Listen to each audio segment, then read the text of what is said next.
Hello friend, আজকে সকাল সকাল বেরিয়ে পড়েছিলাম দুটো কাজের জন্য। ফার্স্টে যাব বড়মশাইয়ের কাছে টিফিন দিতে, তারপর ওখান থেকে সোজা চলে যাব আমার মেয়ের স্কুলে। আমার মেয়ের স্কুলটা এখনও খোলেনি, বন্ধ আছে।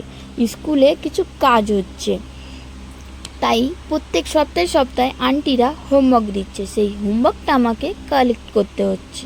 দেখো বাস চলে এসেছে। আরে না না, বাসে করে যাব না, আমি আমার সাইকেল নিয়ে এসেছি, সাইকেল নিয়েই যাব। ওই যে বললাম বড়মশাইকে টিফিন দিতে এসেছি। আমার মেয়ে টিফিনটা দিয়ে দিল ওর বাবাকে। তারপরে ভাবলাম তোমাদের সাথে বাসের লুকটা শেয়ার করি।